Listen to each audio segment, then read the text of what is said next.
Hey guys, all right, welcome back to my channel. And today's video, I am pretty much going to sew on this U-Part wig that I made. All right, so this U-Part wig is a kinky curly wig, and as you can see, I braided down my hair. And okay, I'm showing y'all the inside of the wig right now. It is a ventilated wig, but I braided down the hair very, very sloppily. Like, it's horrible. It's not anything at all neat. Just because the hair is so big, I didn't have to braid anything flat. All right, because the hair is going to be really puffy. You wouldn't even know what the heck I got going on under there. So, as you can see, and the reason why I did a ventilated cap was just to see what a ventilated cap would feel like as a U-part wig. Would it make a difference as opposed to having a dome cap wig? I'm just going to say it now before I forget. Yeah, it does really make a difference. I would rather do it on a dome cap. Than a ventilated cap, just because the dome cap you can stretch and you can sew through the holes. With a ventilated cap, it's pretty much, sorry, you can sew through the material. With a ventilated cap, you can't sew through any material because there is no material. They're just ribbons from top to bottom. There's nothing really covering the whole head. So I would not recommend a ventilated cap for a U-part. Especially if, now the reason why I did that was so I could have access to my scalp and I could oil it and do all of that. But joke's on me, I didn't even get to do any of that stuff, okay? Because this was so much gosh darn hair that I was done with the hair at some point. Like, it was just way too much hair for me. And to comb it, I just didn't even comb it. I tried to fluff it up as best as I can. Well, right here, I'm trying to match up exactly where I'm going to put the closure. No, sorry, where I'm going to start my first thread. All right, so my first stitch is going to, usually I start at that top because sometimes it gets off-centered, so I'd rather have that main top at least nice flush to my scalp, and because that's really the focal part, that's the bang area. So I'm just sewing through, and I'm making sure that I sew that first track down, kind of going over the braid. So not really directly on top, but I wanted to totally cover the braid. So I'm kind of actually more to like the root of the hair, if that makes sense, where the braid actually under the braid. I don't know if that makes sense. I wish that I had another camera person so I can actually show you a little bit closer. But with that is, so that way when my hair covers over, you're not going to really see the braid. And considering that this is more of a kinky, really, really natural hairstyle, I didn't have to straighten my hair or anything, so that way it was going to definitely cover the braid no matter what. But, you know,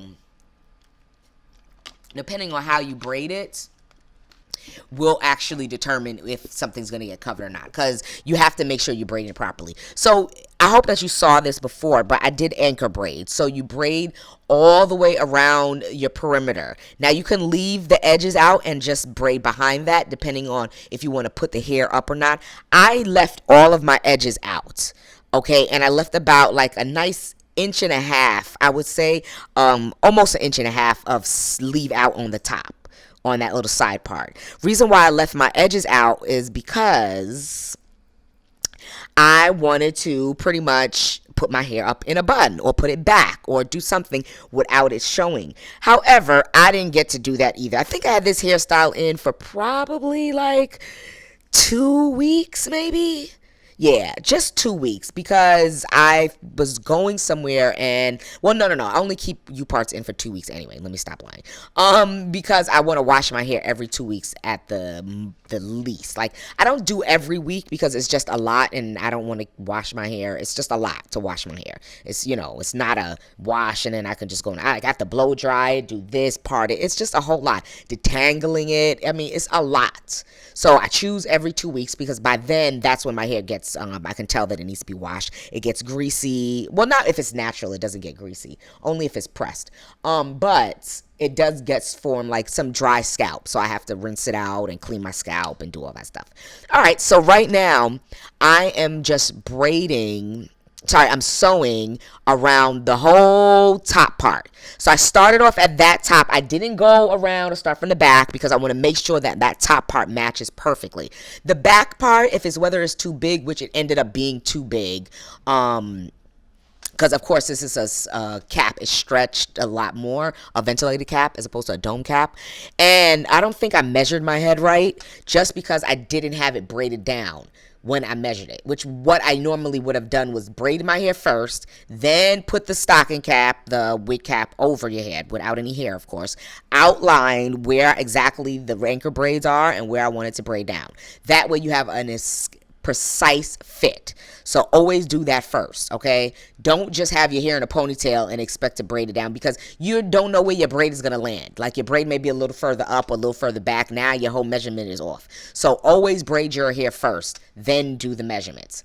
I wanted to hurry up and make a wig because I was feeling like in the moment of just making the wig. So I did it all types of backwards. And as you can see here, I had too much hair in the front, so I had to add an extra braid. That way, that's my anchor braid. And I'm just going to connect it to the back braid when I braid it. All right, so I just wanted to show you this part, you know, just in case. I'm on the phone with my mother, by the way, just so you can see, like, if something does happen and you're like, oh my God, do I have to take everything out? No, you can actually, you know, kind of make do. And this is only on your head. Do not do this if you're doing it on somebody else's head, because you want to make sure it's nice and neat and perfect on someone else's head.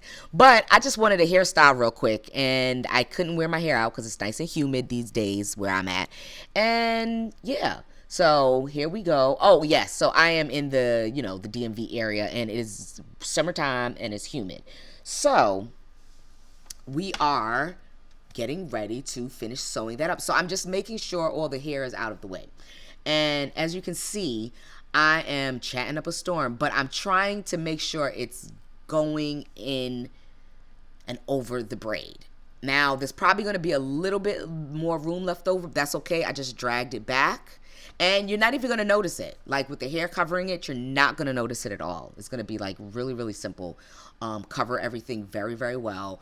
You just want to make sure that you don't have any of the braid showing, okay? Because just in case the wind blows, you know, you don't want anything to show. But another good way to avoid that is when after I take out the braid that I've braided, pre-braided, so it, you know, the leave out, I then braid it into the actual extension hair. Okay, I braid it into the bundles. So that way it'll kind of just blend in with the hair in case it does have a wind or whatever. It just blends in with the hair and the texture, because this hair actually is not my hair texture. This is more of like a kinky curly. I'm more of like got the Afro curly kind of texture. But with this, if you comb it out and blend it in, it matched. So it worked out for me. But when wet, it doesn't match. Let's just say that. Dry, it can match, because you know how the Afro kinky curly, the kinky curly, it gets like Afro, more Afro, but except defined curls. It gets more puffy. All right, so we're still going around, and we are just pretty much, I don't know what we're doing at this point, but we are trying to just braid the hair. Okay.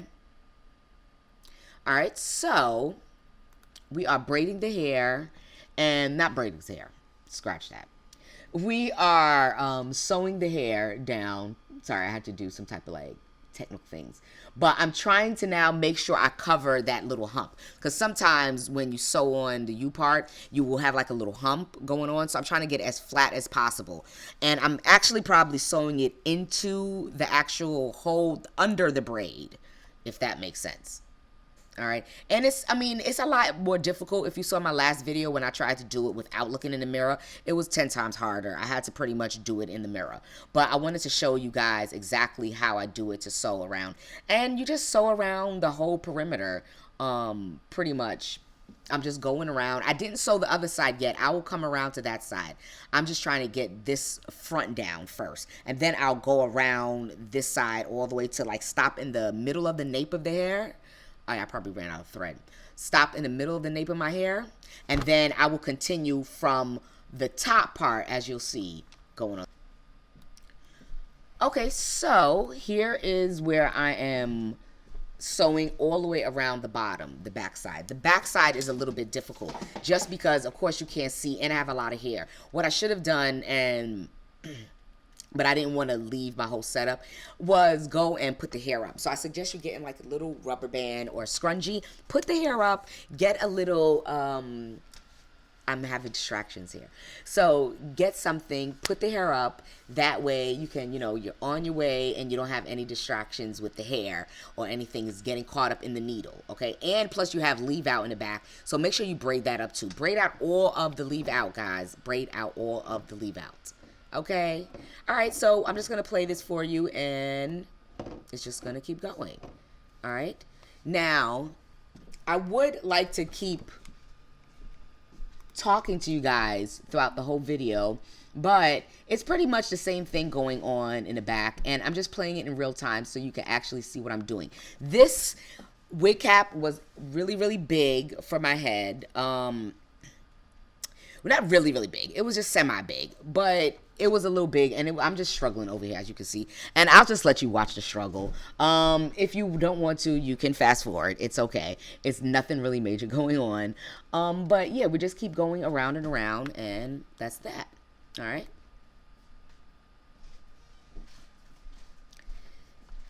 And now we have come to the front.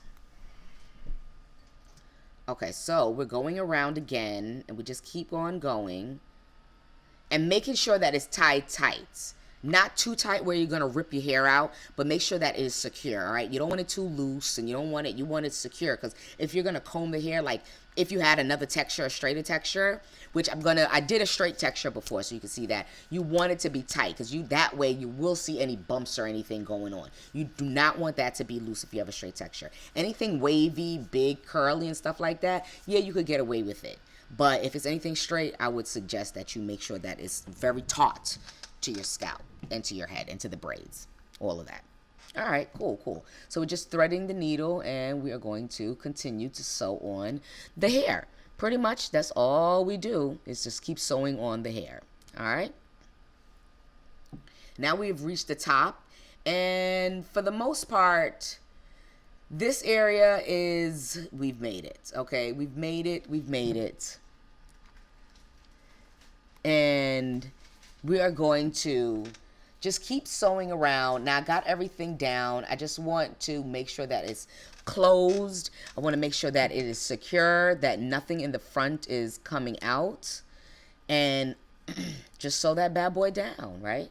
That's all you got to do. U-parts to me are very, very cool because you get the joy of having a full sew-in with leave out, but you don't have to sit there for like hours and hours to sew your head down, to get your hair sewed. And it's not pulling on your hair, because if you make a large anchor braid, you can sew that down on the anchor braid. I would suggest sewing the back and around past the ears bigger than the top around the perimeter and temples, because you want that to lay flat.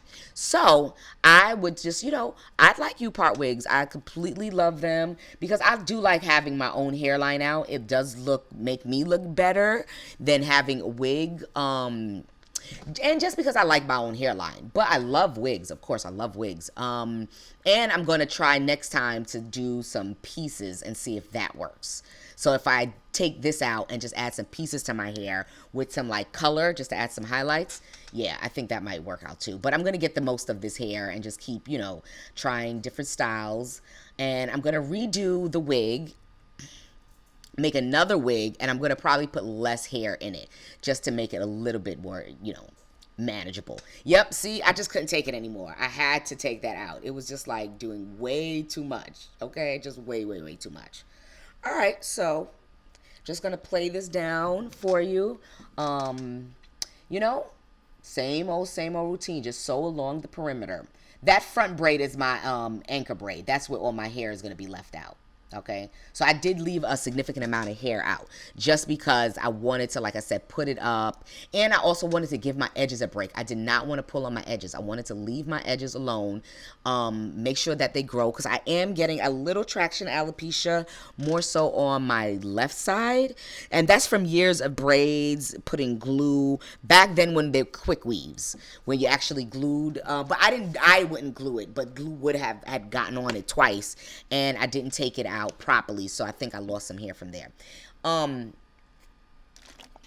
for the most part, I like U-Part wigs. They're easy. You can have clips. I don't use the ones with the clips per se just because I feel that they pull on my hair. And I am very particular about my hair. I don't pull on my hair. No added stress. If anything's too tight, I'm not going for it. Don't add any glue. Don't put any over process, no too much products on my skin. Like, I'm just extra particular because I like have gone through heck and back with my hair, and I just want to take care of it. And I want to have healthy, healthy hair. Not so much long hair, but healthy hair. Okay, I want my hair to be shiny. I want my hair to be full, no split ends.